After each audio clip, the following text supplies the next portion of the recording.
20, 21, 500, 130. Assalamualaikum warahmatullahi wabarakatuh.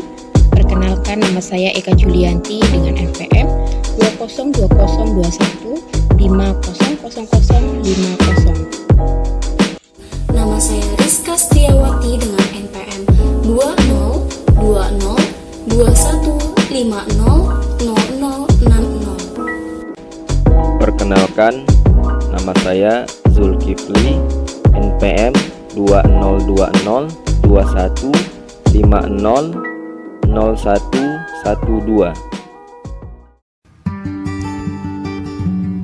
Assalamualaikum warahmatullahi wabarakatuh. Alhamdulillahirrabbilalamin. Segala puji hanyalah milik Allah subhanahu wa ta'ala. Selawat dan salam semoga masih tetap terlimpahkan kepada Nabiullah Muhammad Rasulullah SAW.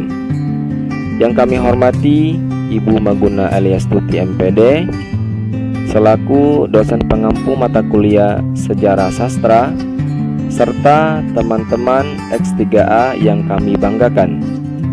Pada kesempatan kali ini izinkan kami dari kelompok 10 akan mempresentasikan hasil makalah kami dengan tema Periodisasi Sastra Angkatan 90-an dan 2000.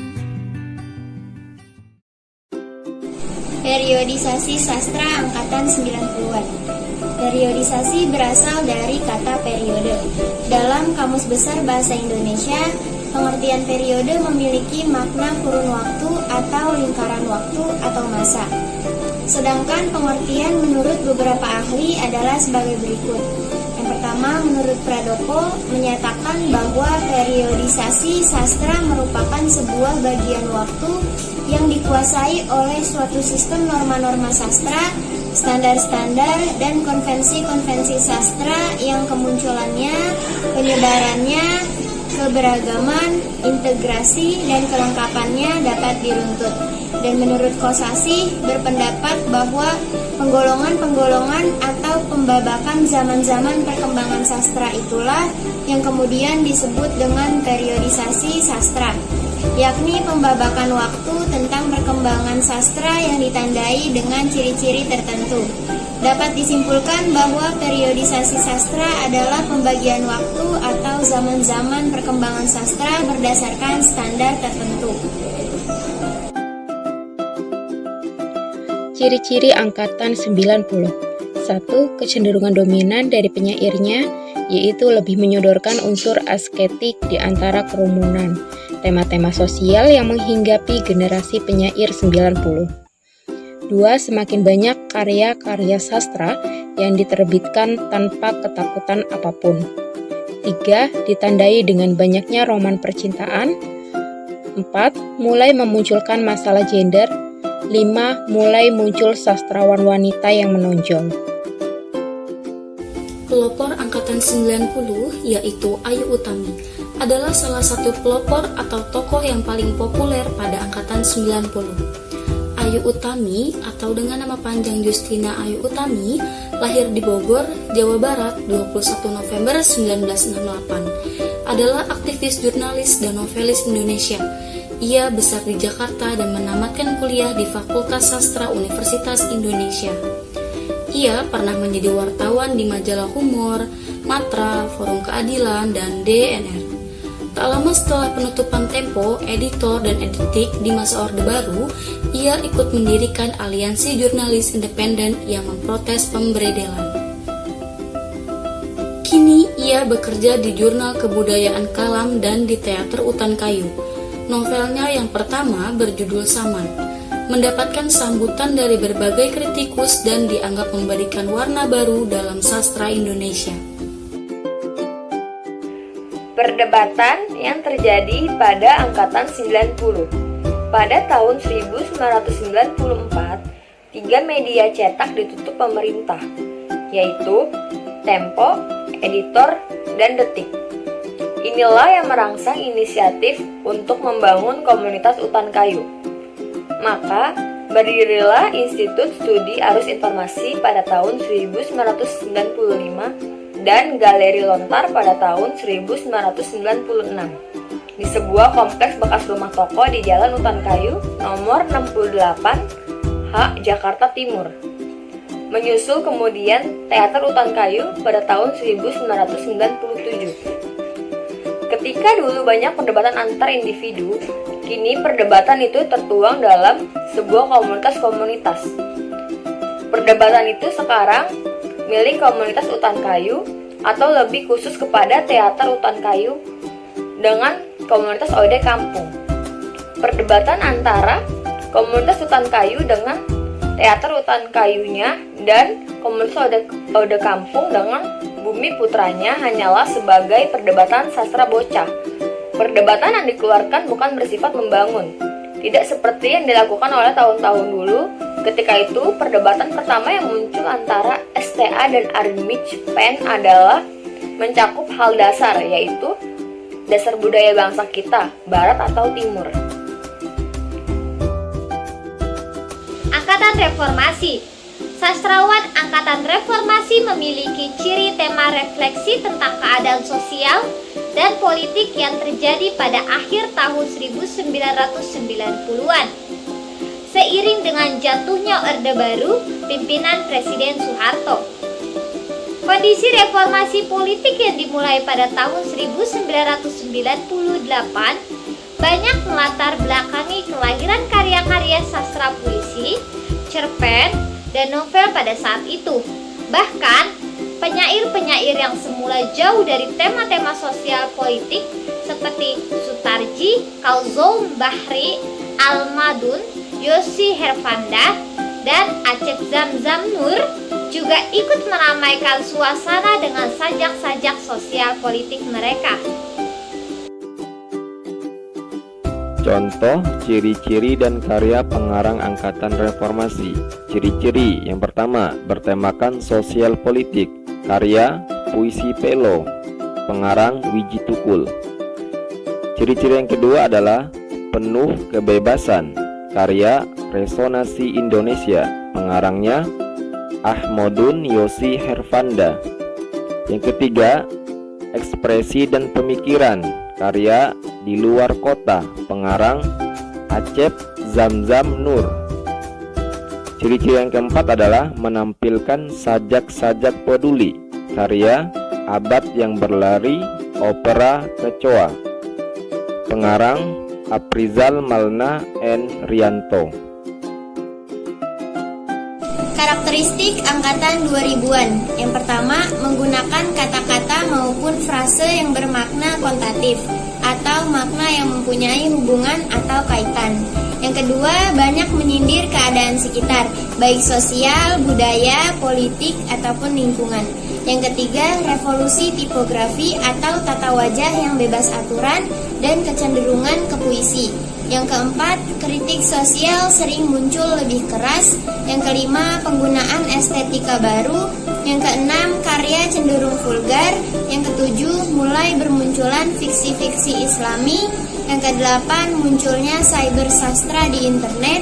Yang kesembilan, ciri-ciri bahasa diambil dari bahasa sehari-hari, yaitu kerakyat jelataan. 10.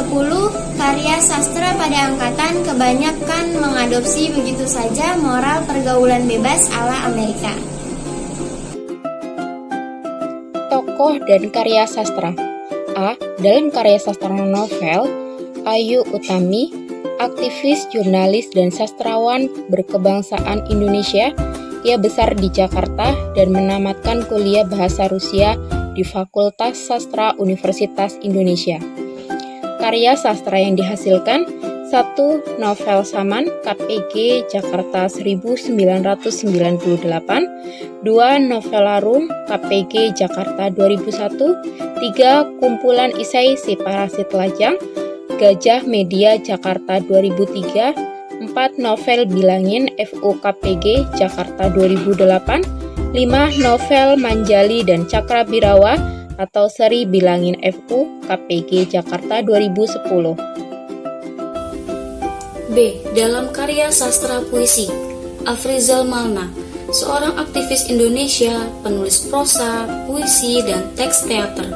Puisi-puisinya didominasi ekspresi aspek material dalam kehidupan perkotaan.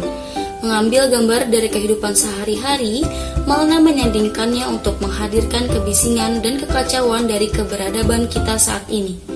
Karya sastra dan penghargaan yang diperoleh yaitu 1. Republika Award untuk esai dalam Seni Mania Republika Harian Republika tahun 1994. 2. Esai Majalah Sastra Horizon tahun 1997.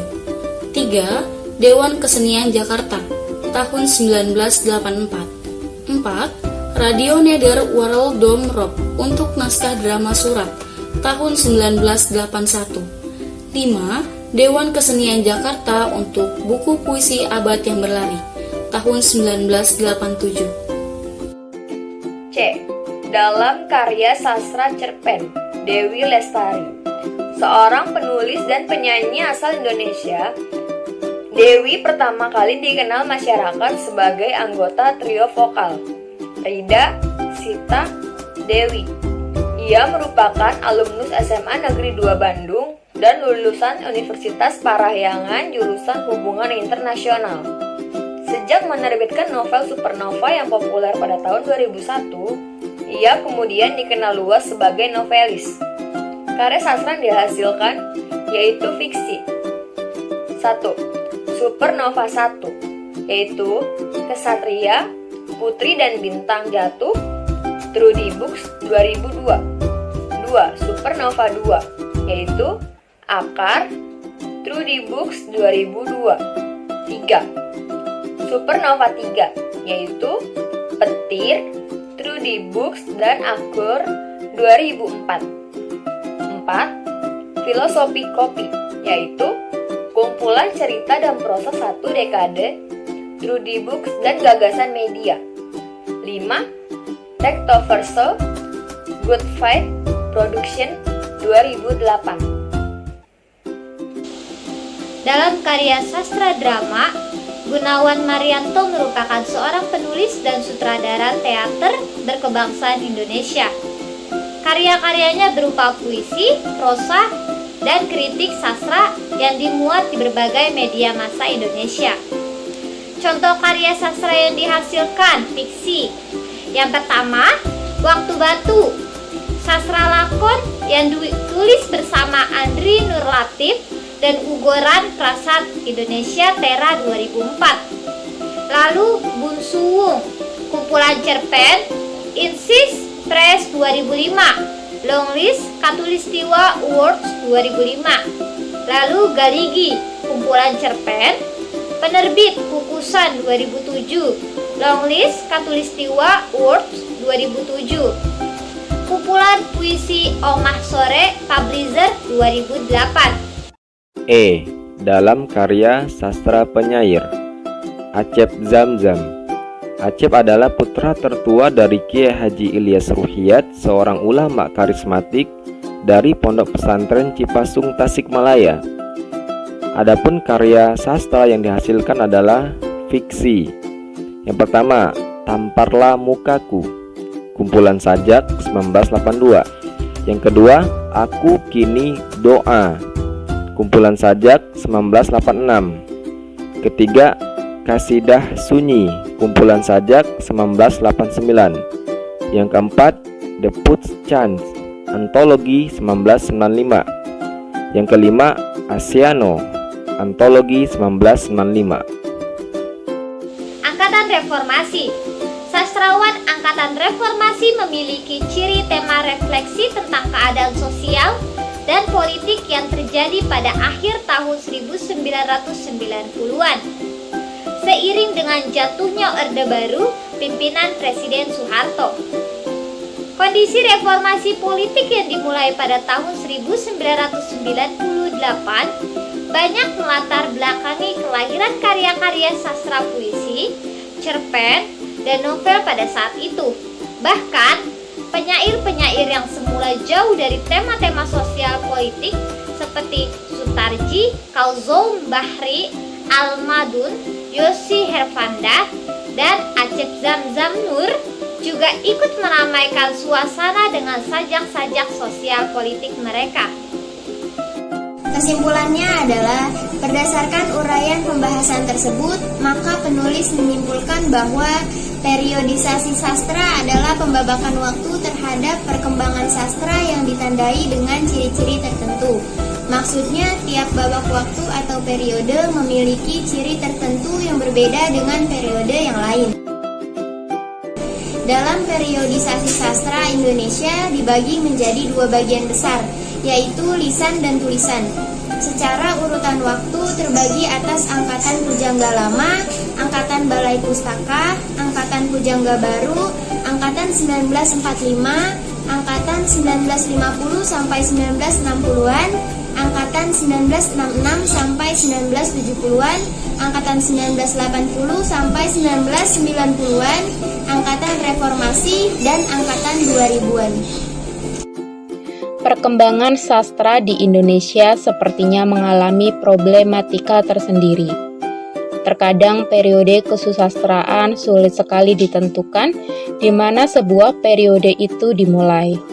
Perkembangan sastra Indonesia Reformasi telah sampai pada hakikatnya, yaitu bebas berekspresi.